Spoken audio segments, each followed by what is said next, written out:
formed the world government over 800 years ago, quite literally get away with murder or kidnapping and any other heinous crime you can think of. Oh, it so is the world because of government's them corrupt. that slavery exists in the story. Wow. And they are the primary...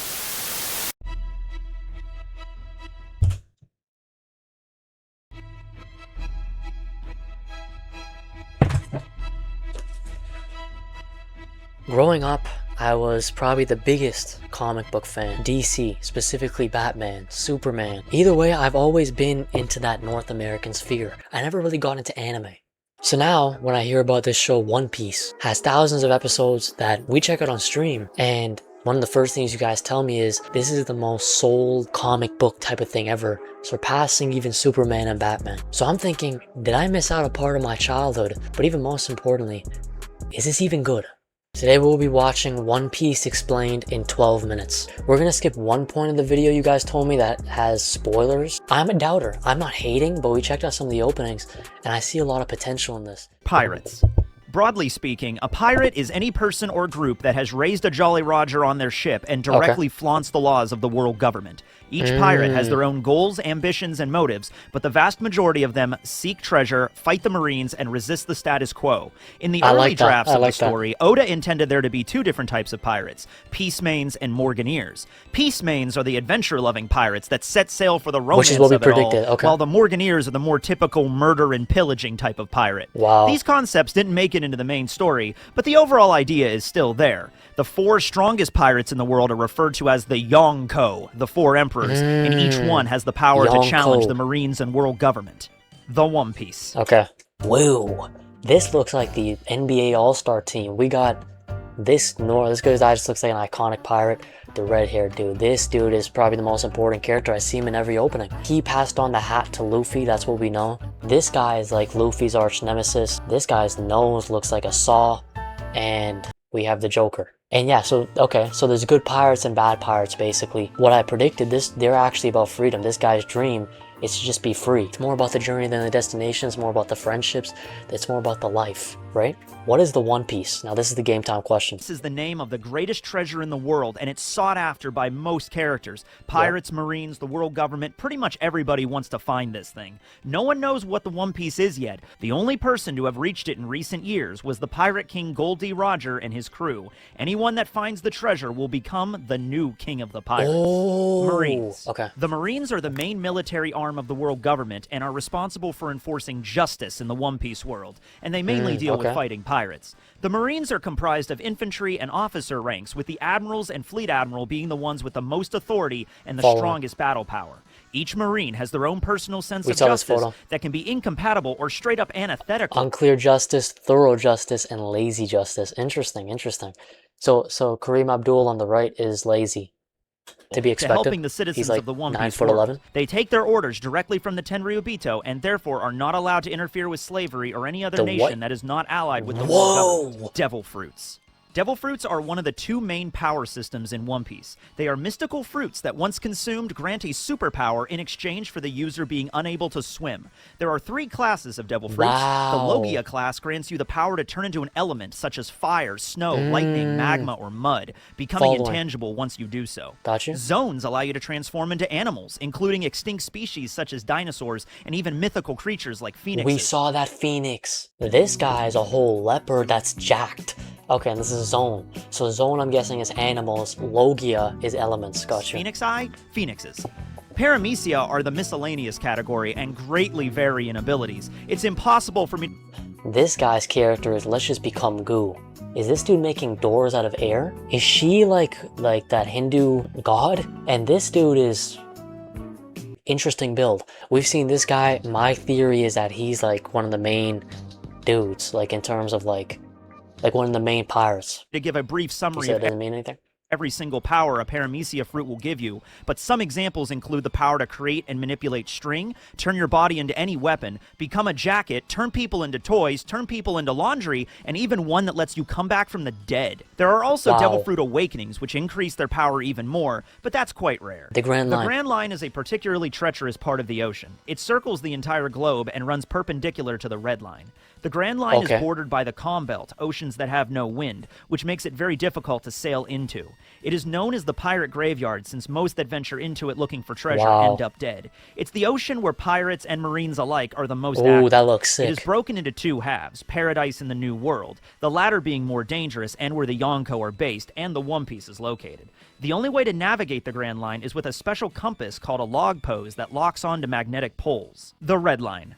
The Red Line is the largest and only continent in the world of One Piece. Okay. It is a gargantuan rock Wall. wall that stretches around the entire world, effectively dividing it into two pieces. Pre-fire? The Holy Land, Marijois, where the Tenryubito and world government is based, is at the top of the Red Line. What is and it, on the opposite side Tenryubito? is Reverse Mountain, the main entrance into the Grand Line. The world government. Okay, some geography there. The Okay. world government We is know. the main ruling body of the world and the main antagonistic force in the story. It consists of over 170 nations that have unified under one banner. Wow. The government controls the Marines, as well as the intelligence organization called Cypherpole and the Seven Warlords, who are pirates that were given special permissions to operate legally. The government is Oh, so they actually, wow. They're saying, okay, so they actually hired pirates to work for them, and I'm guessing the pirates take it so that they don't get hunted down by the government and constantly, I guess they don't have a bounty on their head. That's interesting. Okay, following. Cypherpole, they said, was a secret organization, and the Marine is like the army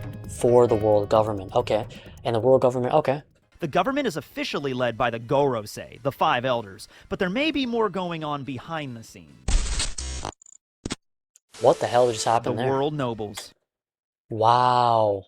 So these five elders, oh, these dudes look like final bosses. These are the final bosses of the show. Yo, my theory, because I feel like these dudes are like these dudes look like investment bankers. Is that Buddha, Mahatma Gandhi over there? I'm not even sure. And they're saying that these guys might not be at the top. Yo, Illuminati or something. Yeah, most people at the top. Yo, I want to give you a quick history lesson. No! Like, you just could have said, like, I like the idea, but you just had to yell out no to the screen. Okay. I just wanted to say, y'all know BlackRock? All the big funds that really control behind the scenes? That might be realistic to... Also called the Tenryubito, or Celestial Dragons, are the most honored nobles in the world. Celestial They are the descendants Dragons. of the 20 families that originally formed the world government over 800 years ago, and therefore are exempt from most any law. They can quite literally get away with murder or kidnapping and any other heinous crime you can think of. Oh, It so is the world because of government's them corrupt. that slavery exists in the story, and Wow. they are the primary target of the Revolutionary Army. They force the nations of the world government to pay a heavenly tribute and therefore create most of the economic disparity in the world. If a Tenryubito is attacked for any reason, an admiral will be called to the location and eliminate the threat. Bounties. Bounties are the Wow. And you wonder, and I'm thinking, all these pirates are evil for rebelling. They're rebelling because the world government is corrupt in and of itself. Wow. They promote slavery. They said these top people can do whatever they want because they were born into these families. Isn't that interesting, yo? Am I cooking? Let me know. Y'all gotta talk to me. Even talk to the screen right now. Comment down below, but obviously comment and like the video. Should be given, but talk to me. I can hear you. There's a mic connected to your phone, iPad, computer, PC. David? Chris? Yeah. I know your name. I know all your names.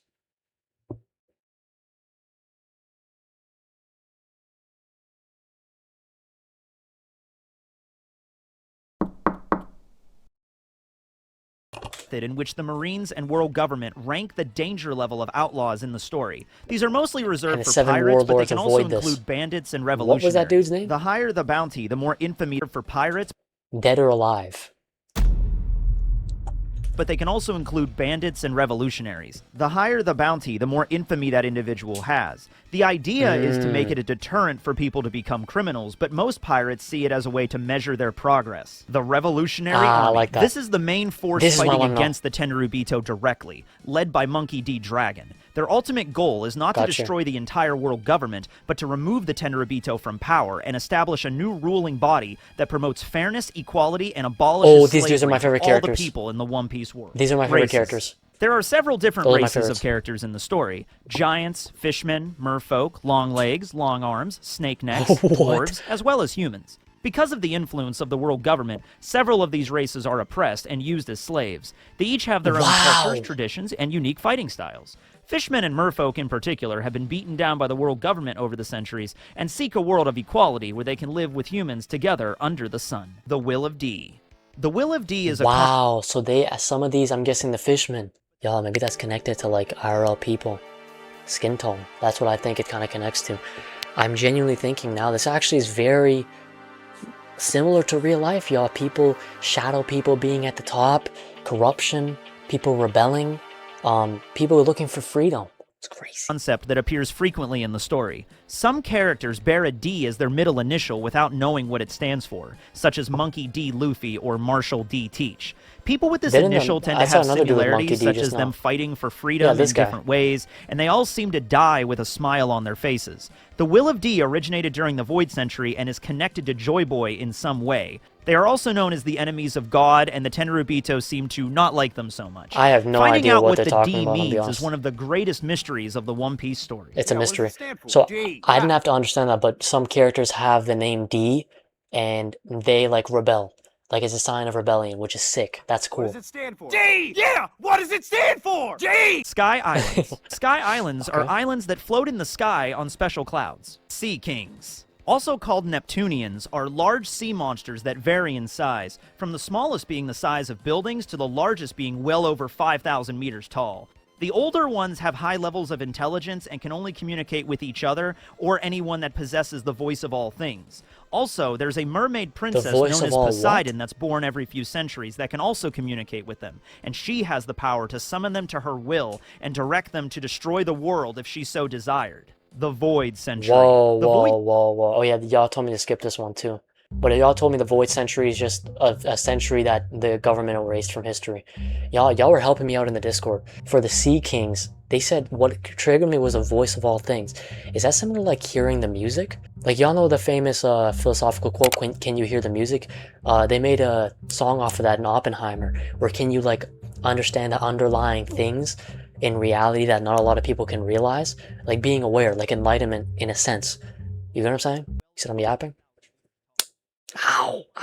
But I think it's like hearing things that are like only a few people can hear. Jolly Roger. Here we go. The Jolly Roger is a type of flag that reflects the ship is a pirate ship. It is typically a skull and crossbones on a black background, but many pirates modify that design to meet their own crew's aesthetic. Simply raising a Jolly Roger is against the law and makes you a target of the Marines.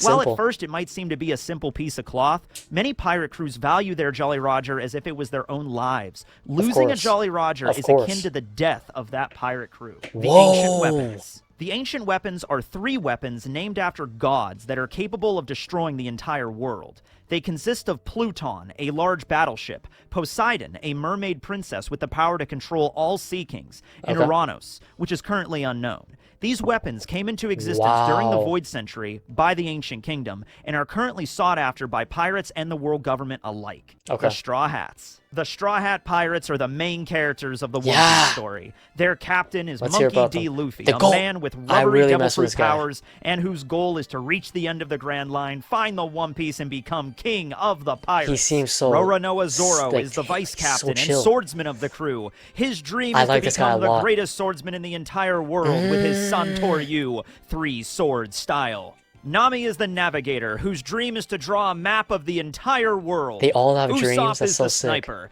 His desire is to become the brave warrior of the sea, to live up to all of the tall tales he tells. Sanji is the gourmet chef of the Straw Hat crew. His dream is to find the legendary sea known as the All Blue, a place where all different kinds of fish from all over the world congregate into one location. Sick. Tony Chopper is a reindeer that consumed the human fruit and is the doctor of the Straw Hat crew. His dream is to become the greatest doctor ever, becoming the legendary medicine that can cure any illness. Nico Robin is the crew's archaeologist and scholar. One of the few people in the world that can read the poneglyphs. She hopes to find the Rio poneglyph, a collection of 9 of them that when put together will reveal the true history of the Void Century. Oh my God, Frankie is the crew's super shipwright. He's also a cyborg that runs on soda. He built the Straw Hat's current ship, the Thousand Sunny, and his dream is to see this ship sail to the very ends of the earth. Brooke is the very talented musician of the Straw Hat crew. He also spends most of his days being a skeleton man reanimated from the bowels of the underworld because of the Yomi Yomi no Mi he consumed. His dream is to reach his old friend Laboon, a whale that his crew met a long time ago, and now he's the only one left. Hopefully they'll be reunited someday, and he'll be able to play the crew's final song for him. Jinbei is the most recent addition to the Straw Hat crew and serves as their helmsman. I'm he is a whale overstimulated, shark yo. fishman There's that so is known many. far and wide as the Knight of the Sea, the Son of the Sea, and he was a former warlord The Son of of the Sea. Jinbei's dream is one of equality and freedom, not just for the fishmen and the merfolk, but all races of the world coming together. The abolishment of slavery, the dethroning of the Tenryubito, and hopefully that all the peoples of the world can live together in equality under the same sun. The crew are much more close than other pirate crews. Yo. Andre's on his way, bro. I think he'll be here any minute. Yeah. Alright, later. Huh? Bro, I'll see you when I go outside, bro. Alright, bro, later. Meito is the method that swords and other rare weapons are graded in the story. There exist 4 grades of Meito, from Wazamono. Y'all, I just want to talk about all these characters. If they have all such interesting dreams in their own way, it's so sick. I really mess with, obviously, Zoro's, because he wants to be the greatest swordsman. I also saw him in the openings.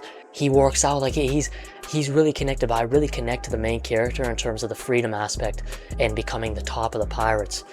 King of the Pirates and finding this treasure, because I think he respects more freedom than anything else. All of these guys have interesting dreams. I really like this dude. He seems chill. Tony Chopper's a tough name. She had a really cool dream because they said something about like connecting the real history or something. Okay, after watching this video, I'll tell you straight up, One Piece might be really complex and really deep. I thought it was just some like happy-go-lucky anime. It might actually be really deep, and that's actually what we've been looking for. If you guys want us to watch more videos like this to get into One Piece, let me know.